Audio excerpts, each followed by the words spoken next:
ఇండియాలోనే #1 varicose veins hospital Avis vascular centre. నమస్తే, మీరు చూస్తున్న సుమన్ టీవీ. నేను మీ కీర్తి. మొన్న వరలక్ష్మి వ్రతాన్ని మనమంతా చాలా అంగరంగ వైభవంగా జరుపుకున్నాం. అయితే కొన్ని సోషల్ మీడియాలో వీడియోస్ చూస్తుంటే కనుక శాస్త్రానికి విరుద్ధంగా చేసుకున్నారేమో, ఇలా చేయడం ఎంతవరకు కరెక్ట్, సనాతన ధర్మం దీన్ని ఒప్పుకుంటుందా ఒప్పుకోదా అనే విషయాలు మనతో చర్చించడానికి ప్రముఖ ఆస్ట్రాలజర్ బ్రహ్మశ్రీ నందిబట్ల శ్రీహరి శర్మ గురుగారు ఉన్నారు. నమస్తే గురుగారు. వాగర్థావివ సంపృక్తౌ వాగర్థ ప్రతిపత్తయే జగతః పితరౌ వందే పార్వతీ పరమేశ్వరౌ. ఆదిత్యాయ చ సోమాయ మంగళాయ బుధాయ చ గురు శుక్ర శనిభ్యశ్చ రాహవే కేతవే నమః. శృంగేరి జగద్గురు పీఠాధిపతులకి, కంచి పీఠాధిపతులకి నమస్కారములు తెలియజేసుకుంటూ కార్యక్రమాన్ని ప్రారంభిద్దాం. గురుగారు, వ్రతాలు, నోములు, పూజలు, పుణ్యకార్యాలు అనేసరికి చాలా సెంటిమెంట్తో కూడుకున్నవి గురుగారు. అంటే మనోభావాలు చాలా ఈజీగా దెబ్బతినే అవకాశం ఉంటుంది. మధ్యకాలంలో వరలక్ష్మి వ్రతం వీడియోస్ చూస్తుంటే కనుక పెళ్ళి కాని వాళ్ళు, ట్రాన్స్జెండర్స్ చాలా రకరకాల విధంగా, రకరకాల వాళ్ళకి ఇష్టం వచ్చిన విధంగా, అంటే ఒక ఆడంబరం కోసం మాత్రమే చేసుకున్నట్టుగా అనిపిస్తుంది. ముఖ్యంగా వరలక్ష్మి వ్రతం అయితే నిండు సౌభాగ్యం కోసమే మనం చేసుకుంటూ ఉంటాం కదా గురుగారు. మరి ఇది ఎంతవరకు శాస్త్ర విరుద్ధం అంటారు? ఇది ఎంతవరకు మనం సపోర్ట్ చేయొచ్చు, సపోర్ట్ చేయకూడదు అంటారు? ముఖ్యంగా గమనించుకుంటేనమ్మా, ఇప్పుడు ఎప్పుడైతే నాటక రంగం నుంచి మొదలుకొని సినిమా రంగము, ప్రసార మాధ్యమం దాకా మన జీవితంలో ఒక భాగం అయితే అయిపోయిందో, దాన్ని దృష్టిలో పెట్టుకొని ప్రజలందరూ కూడా వాళ్ళ యొక్క అభిప్రాయాల్ని మార్చుకుంటున్నారు. ఇప్పుడు ఎవరైనా ఒక హీరో ఒక కూల్ డ్రింక్ కానీ, ఒక సిగరెట్ కానీ, లేకపోతే ఇంకేదైనా అలవాట్లకు సంబంధించింది యాడ్లో నటిస్తే ఆయన్ని అభిమానించే వాళ్ళు, ఆయన అనుసరించే వాళ్ళందరూ కూడా అదే విధంగా దాన్ని ఫాలో అవుతున్నారు. చివరికి అది ఏంటి, ఎక్కడి దాకా దారితీస్తుంది? సమాజాన్ని భ్రష్టు పట్టించే విధంగా దారితీస్తుంది. అయితే బిగ్ బాస్ షోలోనో, లేకపోతే రాజకీయ రంగంలో పలుకుబడిన వ్యక్తులుగానో, లేకపోతే చిన్న చితగా ఏదైనా సీరియల్స్లో నటించి కొంత ప్రాచుర్యం సంపాదించినటువంటి వాళ్ళు, పేరు సంపాదించినటువంటి వాళ్ళు, ఒకప్పటి కాలం నేను చెప్తున్నాను, సినిమా రంగంలో వాళ్ళు కూడా ఇలాంటివి చేసుకున్నారు. కానీ శాస్త్రీయబద్ధముగా, శాస్త్ర విహితముగా చేసుకున్నారు, కానీ శాస్త్రరహితంగా చేసుకోలేదు. ఎక్కడ కూడా ఎవరైనా పాయింట్అవుట్ చేస్తారా అని ఆ పాయింట్అవుట్ చేయకుండా కూడా జాగ్రత్త పడుతూ చక్కగా కార్యక్రమాలు చేసుకున్నారు, 10 మందికి తెలియజేశారు. ఆ తరం పోయింది. ఇప్పుడు ఉండేటువంటి ఈ కొత్త తరం కూడా కోర్టులు అనేటువంటివి కూడా కొన్ని దుష్ట సాంప్రదాయాలకి నాంది పలికింది. తద్వారా ఇప్పుడు ఎవరికి ఇష్టం వచ్చినట్లుగా, ఎవరి ఇష్టారీతిగా వాళ్ళు తమ యొక్క విధానాల్ని చేసుకుంటున్నారు. అది రహస్యంగా చేసుకోవచ్చు, కానీ 10 మందికి ప్రజలకి తెలియచేసే విధంగా బయట పెట్టాల్సిన అవసరం ఏముంది? దీంట్లో అంతరార్థం ఏంటి? నేనేదో పని చేస్తున్నాను, అది చాలా గొప్పది అని సమాజానికి తెలియచేయడం. అంటే నా బాటలో కూడా మీరు నడవండి, మీరు కూడా నన్ను ఆదర్శంగా తీసుకోండి. ఇంకొకటి విధానం ఏంటంటే డబ్బు. ఈ వీడియోలు ఎందుకనంటే వాళ్ళందరూ చేసిన సెలబ్రిటీస్ కాబట్టి వాళ్ళని తన్మయత్వంతో వాళ్ళు ఆశాంతం వీడియో చూస్తారు, తద్వారా వాళ్ళకి రెవెన్యూ జనరేట్ అవుతుంది. లేదా 10 మంది కళ్ళల్లో పడతాం. ఈ విధంగానైనా కానీ పొట్టి బట్టలు వేసుకొని తిరిగి యాక్షన్ చేసి పనికిరాని సన్నివేశాల్లో ఉండి దాన్ని చూసిన దానికన్నా, ఓహో నేను కూడా చాలా జాగ్రత్తగా, నేను కూడా ఈ యొక్క శాస్త్రీయతని పాటిస్తున్నానని 10 మందికి తెలియజేయడం కోసం, ఒక మంచిగా గొప్పగా ఉండడం కోసం, ఆ విధంగా, అంటే దొంగలు ఊళ్ళు పంచుకున్నట్టుగా దొంగతనం చేసేవాడు కూడా నేను మంచి పని చేస్తున్నానని దేవుడి దగ్గరకు వచ్చి నమస్కారం చేసుకున్నట్టుంది. దీనివల్ల సమాజానికి ఏంటి అని అంటే, ఇది ప్రధానంగా న్యాయ వ్యవస్థలో వచ్చినటువంటి ప్రధాన తీర్పుల వల్ల. ఎందుకంటే మొదటి నుంచి కూడా మన కొన్ని వందల ఏళ్ల నుంచి కూడా మన సనాతన ధర్మంపై తురుష్కులు, మొఘల్స్, అలాగే ఆంగ్లేయులు వీళ్ళందరూ దండయాత్ర చేసినా ఇంకా సజీవంగా మన ధర్మం పట్టుకుంటూ ఉన్నాము. అటువంటి ధర్మాన్ని ఇంకా విచ్ఛిన్నం చేసి నాశనం చేయాలనే దురుద్దేశంతో కొంతమంది కమ్యూనిజం భావాలు కలిగినటువంటి వాళ్ళు, హిందూ వ్యతిరేక శక్తులు కొంతమందిని తయారు చేసి వాళ్ళకి లా చదివించి వాళ్ళని ఉన్నత విద్యావంతులుగా చేసి, ఇప్పుడు వాళ్ళు ఒక సుప్రీంకోర్టు సంబంధించినటువంటి అత్యున్నత న్యాయస్థానంలో జడ్జిలుగా ఉండి, వాళ్ళు ఉన్న సందర్భంలో కొన్ని పిల్స్ వేయించి మన ధర్మాన్ని నాశనం చేసే విధంగా, పరాయి పాలనలో ఉన్నటువంటి విధంగా పరాయి ధర్మాలు మనల్ని పెట్టి ఆమోదింపచేశారు. ఏంటి, 18 ఏళ్ళు దాటినటువంటి వ్యక్తికి సహజీవనం చేసినా ఎటువంటి తప్పు లేదు, అది సంఘం ఆమోదించకపోయినా చట్టం ఆమోదిస్తుంది, దీనికి ఎటువంటి ఇబ్బందులు కలగవు, ఇటువంటి వాళ్ళు యథేచ్ఛగా స్వీకరించవచ్చు అన్నప్పుడు దాన్ని దృష్టిలో పెట్టుకొని, దాన్ని ఆసరాగా తీసుకొని ఎంతమంది చెలరేగిపోయారు. ఇప్పుడు మనం చూస్తున్నట్లయితే సెలబ్రిటీస్ కొంతమంది వరలక్ష్మి వ్రతం చేసుకున్నారు. ఈ వరలక్ష్మి వ్రతంలో ప్రధానంగా మనకు తెలియవచ్చేటువంటి ఘట్టం ఏంటంటే, అమ్మవారు చారుమతికి స్వప్నంలో కనిపించి ఆ యొక్క వ్రత విధానం అంతా కూడాను చేసుకోమని చెప్పింది. ఆ చారుమతి ఎవరు? పుట్టిన దారభ్యత, చక్కగా తల్లిదండ్రుల పర్యవేక్షణలో పెరిగి పెద్దయి చక్కగా కన్యగా అవ్వగానే మంచి వరుని చూసి తల్లిదండ్రులు పెళ్లి చేశారు. ఆ ఇంటికి వెళ్ళిన తర్వాత అత్తమామని గౌరవిస్తూ, ప్రేమిస్తూ, ఆదరాభిమానాలతో చక్కగా చూసుకుంటూ, పతి యందు పతివ్రత భక్తితో ప్రదర్శిస్తూ, సంతానాన్ని రక్షించుకుంటూ, ప్రేమిస్తూ, అంతగా లీనమైపోయి కుటుంబానికే అంకితం చేసుకున్నటువంటి అటువంటి చారుమతిని చూసి ఆనందపడినటువంటి లక్ష్మీదేవికి స్వప్నంలో కనిపించి ఆ విధంగా వరాలు ఇవ్వడము, ఆ విధంగా వ్రతం చేసుకోమని చెప్పడం, తాను ఒక్కతే చేసుకోకుండా 10 మందిని, ఆ ఊళ్ళో ఉన్నటువంటి 10 మంది మహిళలను కూడా పిలిపించి చక్కగా శాస్త్రీయంగా చేసుకున్నటువంటి కారణం చేత ఆమెకి చక్కగా వైభవోపేతమైన జీవితాన్ని బ్రతికినంత గడిపి తదనంతరం విష్ణు సాయుధ్యాన్ని పొందింది కుటుంబ సమేతంగా. ఇది మనకు చారుమతి ద్వారా. అంటే కలిసి ఉంటున్నాము, కలిసి ఉంటే కూడా చేసుకోవచ్చు, పెళ్ళే ఉంది, ఆ 3 ముళ్ళే కదా పడలేదు, మిగతాదంతా మామూలుగా యాజ్ యూజువల్ గానే నడుస్తుంది కదా అనుకుని చేస్తున్నారా, లేకపోతే ఎలా చూడాలి గురుగారు? ఇక్కడ విధానంలోకి వచ్చినప్పుడు వివాహ పద్ధతుల గురించి మనం తెలుసుకోవాలమ్మా. వివాహ పద్ధతులు అన్నప్పుడు ఏం అంటే ప్రధానంగా 8 రకాల వివాహ పద్ధతులు ఉన్నాయి. బ్రహ్మ వివాహము, దైవ వివాహము, ఆర్ష వివాహము, ప్రాజాపత్య వివాహము, అసుర వివాహము, పైశాచ వివాహము, గాంధర్వ వివాహము, ఇట్లాంటివి. రాక్షస వివాహము, 8 రకాల వివాహాలు. ఇందులో మొదటి 4 ఆమోదము, తర్వాత 4 గాంధర్వము, అసుర వివాహము, పైశాచ వివాహము, ఇవన్నీ కూడా సమాజము ఆమోదించదు. అంటే ఎప్పుడో కొన్ని వందల కోట్ల సంవత్సరాల క్రిందట నాగరికత అంటూ లేని సమయంలో ఆ విధంగా ప్రజలందరూ కూడా ఎవరిష్టారీతిగా జీవించి ఉండడం. కానీ నాగరికతగా పెరిగి సమాజము ధర్మం అనేటువంటిది పాటిస్తూ, వేదము అనేటువంటిది అపౌరుషేయం కాబట్టి వేదం ద్వారా అనేక విజ్ఞానము తెలుసుకొని మానవులందరూ కొన్ని కట్టుబాట్లు, ఆచార సాంప్రదాయాలు అనేటువంటివి ఏర్పరచుకున్నారు. అందుకనే వందల సంవత్సరాలు, కోట్ల, లక్షల, వేల సంవత్సరాల నుంచి కూడా వివాహ వ్యవస్థల్లో ఒక అమ్మాయి తండ్రి అమ్మాయికి చక్కటి వరుణ్ణి అన్వేషించి ఆ వరుడి తల్లిదండ్రులు అమ్మాయి తల్లిదండ్రుల యొక్క సమక్షంలో బంధుమిత్రుల యొక్క అందరినీ కూడా పిలిపించి వివాహ వేడుకగా, అంటే వివాహం అంటే ఏదో తాళి కట్టడం, జీలకర్ర బెల్లం పెట్టడం కాదమ్మా.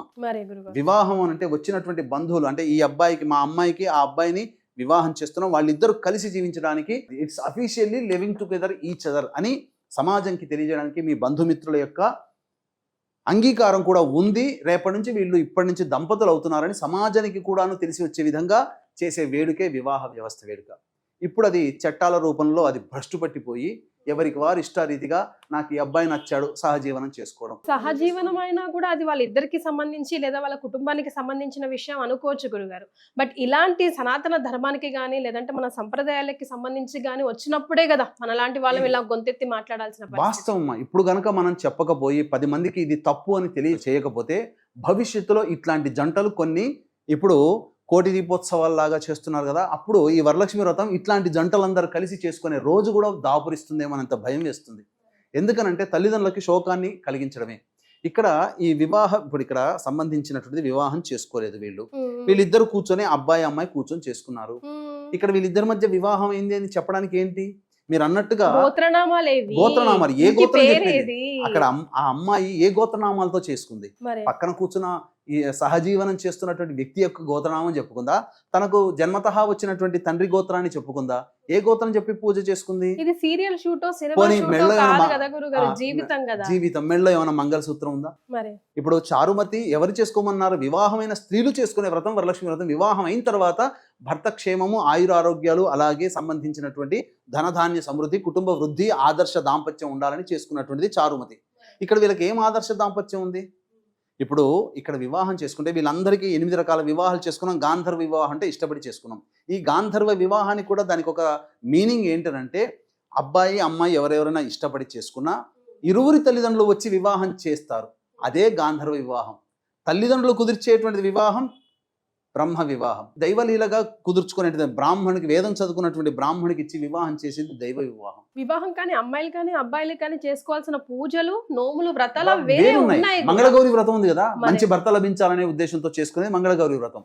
ఇక్కడ ఏం చేస్తున్నట్టు, ఇష్టపడినటువంటి వ్యక్తిని పక్కన పెట్టుకొని ఏ విధంగా ఒక మెడలో మంగళసూత్రమా లేదు, ఒక ముత్తైదుగా చెప్పినట్టు కాళ్ళకి పసుపా పెట్టుకోలేదు, లేదు సింధూరము ధరించలేదు, నుదుటిన ఏమీ ధరించకుండా మరీ ఇంత విడ్డూరం ఏంటంటే చాలామంది సెలబ్రిటీస్, దాదాపు ఒక 18 సెలబ్రిటీస్ల వీడియోలు చూసానమ్మా. అందరిలో కొంతమంది మాత్రం చక్కగా సశాస్త్రీయముగా చక్కగా ఈ సంబంధించినటువంటి విధానంగా చేసుకున్నారు. విధానంగా చేస్తారు. చక్కగా జడ వేసుకొని చక్కగా, అంటే అమ్మవారు ఏ విధంగా ఉండే, అంటే సంపూర్ణంగా ఒకరిని చూస్తే అమ్మవారి భావన, ఒక స్త్రీని చూస్తే అమ్మవారి భావన ఎలా ఉంటుందో అలా ఉండే విధంగా ఉండి ఈ యొక్క శాస్త్రీయంగా చేసుకున్నారు. కొంతమంది జుట్టు విరబూసుకొని చేసుకున్నారు.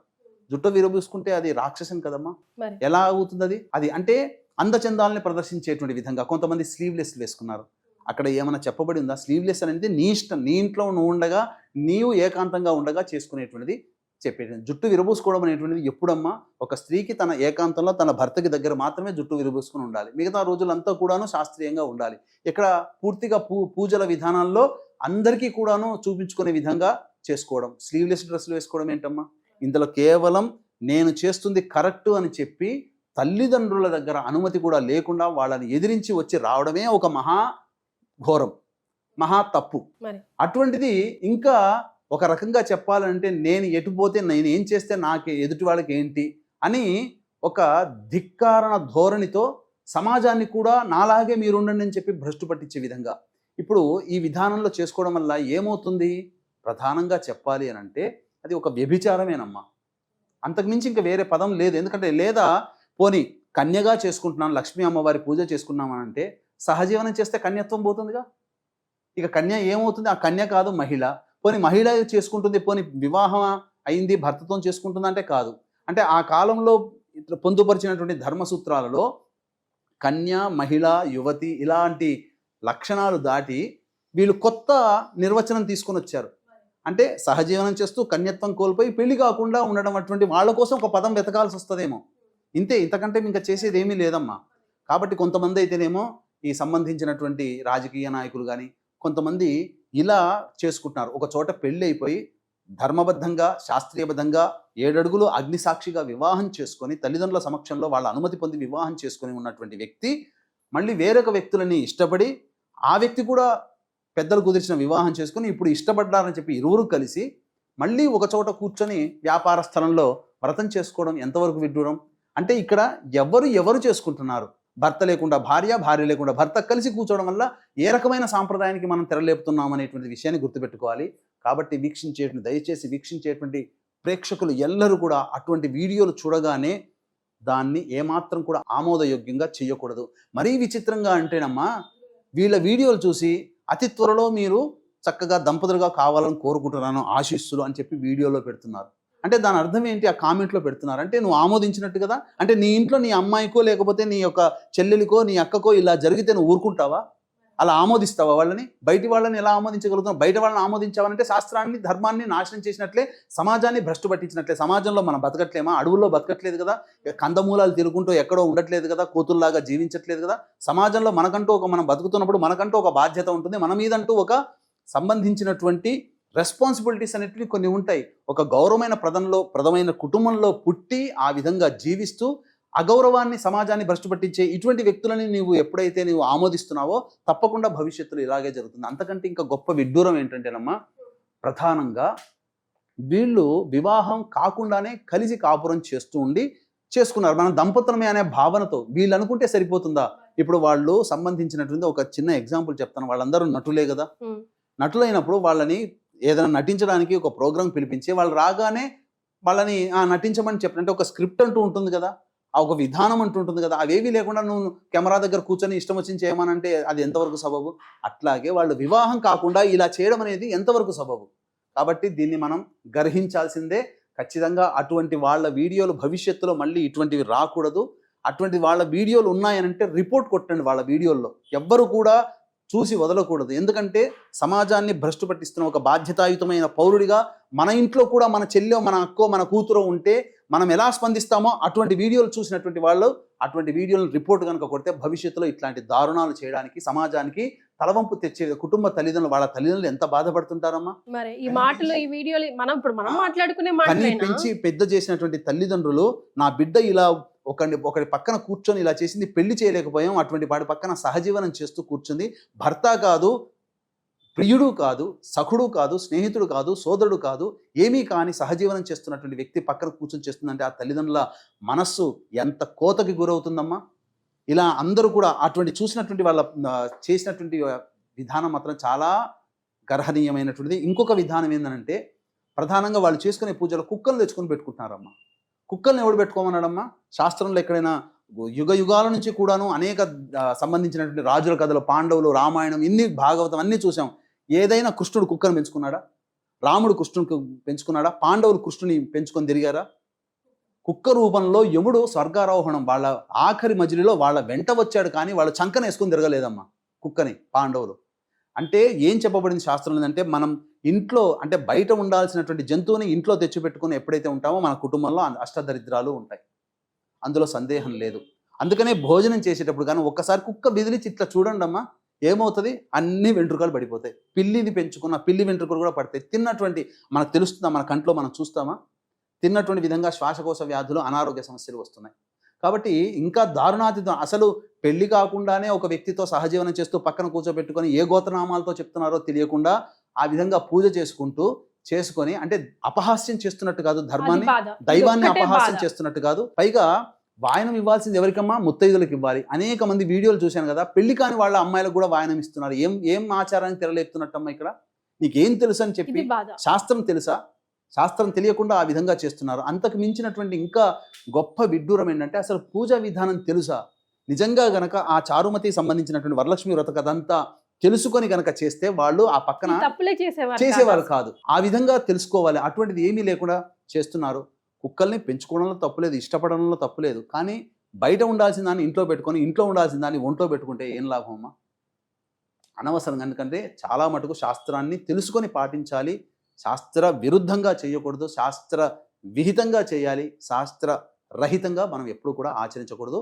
ఇది మాత్రం ఒక రకంగా చెప్పాలంటే ఈ వరలక్ష్మి వ్రతం అనేటువంటిది ఇటువంటి వింత పోకడలకి పోవడం అనేటువంటిది, సహజీవనం చేస్తున్న కుటుంబాలు పెళ్ళై విడాకులు తీసుకోకుండా మళ్ళీ కలిసి సహజీవనం చేస్తూ అలా చేస్తున్న కుటుంబాలు, అలా చెప్పాలి అని అంటే ఒక రకంగా వాళ్ళకి అమ్మవారు దేనికి సంకేతం? నవగ్రహాల్లో శుక్రుడు, చంద్రుడు, చంద్రుడికి సహోదరి లక్ష్మి, శుక్రునికి అధిష్టాన దేవత లక్ష్మి. దీనివల్ల ఏముంటుంది? మనస్సు ప్రశాంతత ఉండదు. ఆ మనస్సు ప్రశాంతతనిచ్చేది, అలాగే దాంపత్యాన్ని కలగజేసేది, వివాహాన్ని కలగజేసేది, ఆర్థిక పరంగా గొప్పగా వైభవోపేతమైన జీవితాన్ని, రుణబాధలను తొలగించేది లక్ష్మీ అమ్మవారు. ఇటువంటి అన్ని లక్షణాలు ఉన్నటువంటి అమ్మవారిని మనం అపహాస్యం చేయడం వల్ల ఇవన్నీ కూడాను దూరం అవుతాయి. అంతేకాకుండా భవిష్యత్తులో రేపొద్దున ఈ చేసినటువంటి అపచార ప్రభావం వల్ల వాళ్ళ మధ్య చెడు జరిగి వాళ్ళు దూరం అయిపోయి మళ్ళీ అమ్మ నేను చేసిన తప్పు క్షమించమ్మా అని చెప్పి తల్లిదండ్రులకు పాదాలు పట్టుకునే పరిస్థితి కూడా రేపొద్దున భవిష్యత్తులో అది ఖచ్చితంగా దాపురించి తీరుతుందని చెప్పవచ్చు. ఎందుకంటే దైవాన్ని అపహాస్యం చేసావు, సమాజాన్ని అపహాస్యం చేసావు, అలాగే నమ్మి చక్కగా అమ్మవారిని చేసుకునేటువంటి వాళ్ళ యొక్క ఆలోచనల్ని మరల్చి వాళ్ళు కూడా ఇదే బాటలో పడే విధంగా సమాజంలో భవిష్యత్తులో ఇప్పుడు చిన్నపిల్లలుగా ఉన్న వాళ్ళు రేపొద్దున పెద్ద అవుతారు, వాళ్ళ యొక్క ఆలోచనల్ని తప్పు పట్టే విధంగా తయారు చేసి వాళ్ళ జీవితాన్ని కూడా నాశనం చేసే విధంగా మీరు ఈరోజు ప్రవర్తించారు. మీరు చేసినటువంటి ఈ వీడియోల వల్ల మీకొక్కరికి సంతోషమేమో కానీ సమాజానికి మాత్రం తీరని ద్రోహం అని చెప్పవచ్చు. కాబట్టి ఇకనైనా కానీ మీడియా ముందుకు వచ్చి చేసిన తప్పుని అంగీకరించి భవిష్యత్తులో ఇట్లాంటివి చెయ్యము అని చెప్పి క్షమాపణ సమాజానికి అడగండి. తప్పకుండా ఆ అమ్మవారు కనీసం పశ్చాత్తాపంతో ఉన్నటువంటి విధానాన్ని చూశారు కాబట్టి అమ్మవారు మిమ్మల్ని క్షమిస్తుంది. లేకపోతే ఇంతకుముందు చెప్పబడినటువంటి అమ్మవారి యొక్క యోగాలు ఏమున్నాయో అవన్నీ కూడా మీకు అవయోగాలుగా అవుతాయని చెప్పడంలో ఏమాత్రం సందేహం లేదమ్మా. సో డెఫినెట్గా సనాతన ధర్మానికి సంబంధించి ఏదైనా తప్పు చేయాల్సి వస్తే అది ఎవరైనా మనం గొంతిప్పి మాట్లాడాల్సిందే, రిజెక్ట్ చేయాల్సిందే. చాలా సంతోషం గురుగారు, ధన్యవాదాలు. సర్వం శ్రీ ఉమామహేశ్వర పరబ్రహ్మార్పణమస్తు.